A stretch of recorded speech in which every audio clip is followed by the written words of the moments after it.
नमस्कार, मैं मोनिका राणा। यह है हिमाचल 365 और आप देख रहे हैं रिक्वेस्ट न्यूज चैनल। बढ़ते आज के मुख्य समाचारों की तरफ। राजेंद्र विश्वनाथ अर्लेकर बने हिमाचल के नए राज्यपाल। राष्ट्रपति रामनाथ कोविंद ने हिमाचल प्रदेश समेत कई राज्यों के राज्यपालों को बदल दिया है। राजेंद्र विश्वनाथ अर्लेकर हिमाचल के नए राज्यपाल होंगे। वहीं प्रदेश के वर्तमान राज्यपाल बंडारू दत्तात्रेय को हरियाणा का राज्यपाल नियुक्त किया गया है। हिमाचल के नए राज्यपाल अर्लेकर गोवा विधानसभा अध्यक्ष रह चुके हैं, साथ ही गोवा के वन और पर्यावरण एवं पंचायती राज मंत्री भी रहे हैं। वहीं सीएम जयराम ठाकुर ने राजेंद्र विश्वनाथ अर्लेकर को हिमाचल के राज्यपाल नियुक्त होने पर समस्त प्रदेशवासियों की ओर से बधाई व शुभकामनाएं दी हैं। सीएम ने सोशल मीडिया पर पोस्ट जारी कर कहा कि निश्चित तौर सरकार व हिमाचल को नए राज्यपाल का मार्गदर्शन व अनुभव का भरपूर लाभ प्राप्त होगा। हिमाचल के भागशुनाग में बिना मास्क घूम रहे पर्यटकों को सबक सिखा रहा बच्चा। हिमाचल प्रदेश में कोविड-19 बंदिशों में प्रदेश सरकार की ओर से छूट देने के बाद राज्य में पर्यटकों की भीड़ उमड़ रही है, लेकिन कई जगह कोविड सुरक्षा प्रोटोकॉल की जमकर धज्जियां उड़ रही हैं। सैलानी बिना मास्क घूमते नजर आ रहे हैं। वहीं कांगड़ा जिले के मैक्लोडगंज के भागशुनाग मंदिर के बाहर खड़ा एक बच्चा अनोखे अंदाज में सैलानियों को मास्क पहनने के लिए जागरूक कर रहा है। बच्चा हाथ में प्लास्टिक का डंडा लिए हर आने जाने वाले से एक सवाल कर रहा है। इसका एक वीडियो भी वायरल हुआ है। इसमें बच्चा पर्यटकों से यह सवाल करता दिखाई दे रहा है कि आपका मास्क कहाँ है। वहां से गुजरने वाले ज्यादातर लोगों ने मास्क नहीं पहने हैं। जिन्होंने मास्क नहीं पहना है, बच्चा उन्हें प्लास्टिक के डंडे का डर दिखा रहा है। देखें वीडियो। हमारा दोनों का मास्क है। दोनों का मास्क है। हमारा दोनों का मास्क है। बिना मास्क के घूम मास्क है। मास्क मास्क मास्क तेरा मास्क है। तेरा मास्क तेरा मास्क तेरा मास्क तेरा मास्क तुम्हारा दोनों का मास्क है। तेरा मास्क तुम्हारा दोनों का मास्क तुम्हारा मास्क है। पुलिस वाले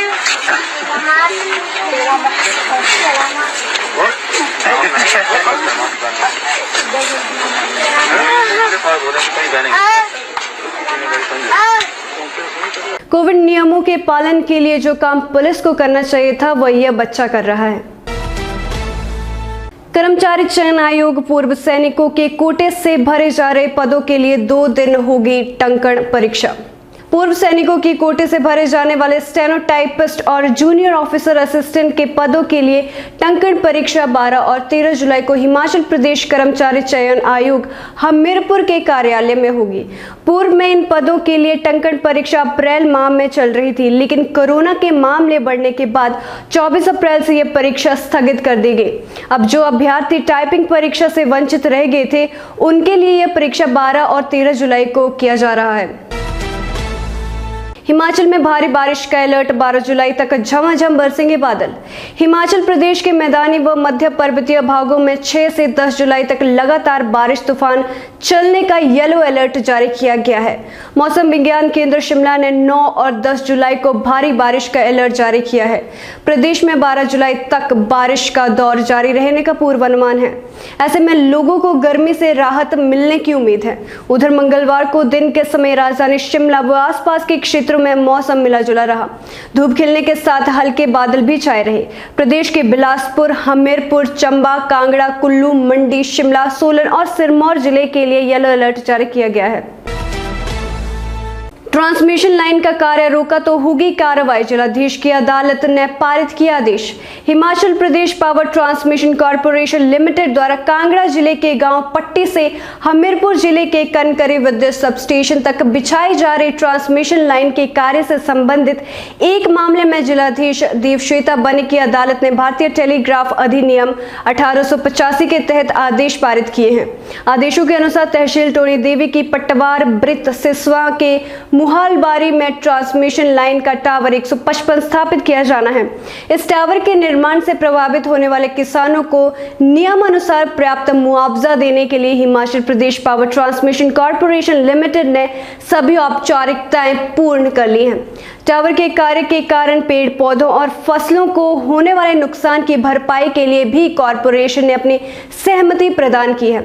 इसके बावजूद अगर कोई व्यक्ति टावर एवं ट्रांसमिशन लाइन के कार्य में बाधा पहुंचाने की कोशिश करता है तो उसके खिलाफ भारतीय दंड संहिता की धारा 188 के तहत कड़ी कार्रवाई की जाएगी। अगर कोई प्रभावित व्यक्ति मुआवजे की राशि से संतुष्ट नहीं है तो वह जिला न्यायालय में जा सकता है। जिलाधीश की अदालत ने Himachal Pradesh power transmission corporation limited को भी सभी प्रभावित लोगों को नियमानुसार मुआवजा देने के आदेश दिए हैं।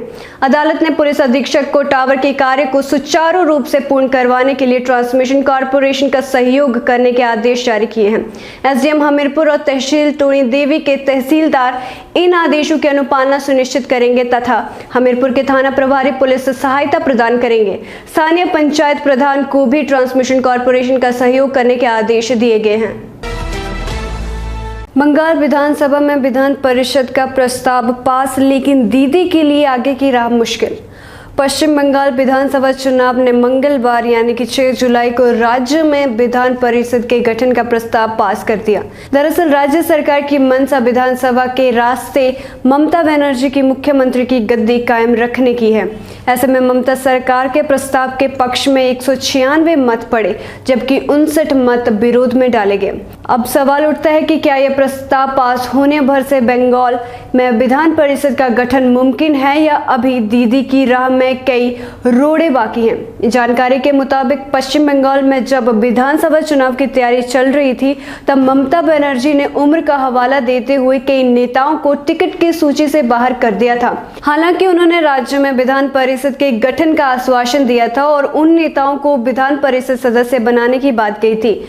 गौरतलब है कि बंगाल में 294 सदस्य विधानसभा है, लेकिन राज्य में विधान परिषद की व्यवस्था नहीं है। हिमाचल में हिल स्टेशनों में कोविड नियमों की जमकर उड़ रही धज्जियां, शिमला में पुलिस से उलझे सैलानी। हिमाचल प्रदेश में सरकार की तरफ से कोविड-19 की बंदिशों में दी गई छूट के बाद राज्य में पर्यटकों की भारी भीड़ उमड़ रही है। बड़ी संख्या में सैलानी शिमला, मनाली, डलहौजी समेत अन्य हिल स्टेशनों में पहुंच रहे हैं, लेकिन इस दौरान कोविड-19 सुरक्षा प्रोटोकॉल की जमकर धज्जियां उड़ रही हैं। सैलानी बिना मास्क घूमते नजर आ रहे हैं। इसके चलते पुलिस को भी सख्त रुख अपनाना पड़ रहा है। राजधानी शिमला घूमने आ रहे कई सैलानी लगातार कोविड-19 के नियमों का उल्लंघन कर रहे हैं। शिमला के रिज मैदान पर पुलिस को बिना मास्क घूम रहे लोगों पर कार्रवाई करने से रोकना हरियाणा के एक सैलानी को महंगा पड़ गया। मंगलवार दोपहर रिज मैदान पर पुलिस की अलग अलग टीमें रिज माल रोड पर मास्क लगाने को लेकर पर्यटकों को जागरूक कर रही थी। इस बीच मास्क न लगाने को लेकर पुलिस चालान कर रही थी। तभी एक युवक आया और अन्य पर्यटकों को पुलिस कार्रवाई में सहयोग न देने की बात करने लगा। इसका मास्क न पहनने को लेकर पहले ही चालान कट चुका था।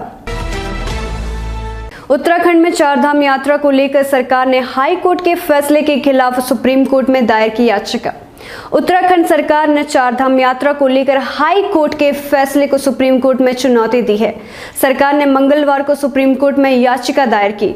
सरकार के सूत्रों ने इसकी पुष्टि की है। बता दें कि सरकार ने चारधाम यात्रा 1 जुलाई से चमोली, रुद्रप्रयाग व उत्तरकाशी जिले से शुरू करने का निर्णय लिया था, लेकिन हाई कोर्ट ने इस पर रोक लगा दी थी। इसके चलते सरकार को भी एसओपी में संशोधन कर नई गाइडलाइन जारी करनी पड़ी थी। फिलहाल के लिए बस इतना ही। मैं मोनिका राणा आपसे विदा लेती हूँ। देखते रहिए हिलकोस न्यूज़ चैनल। धन्यवाद।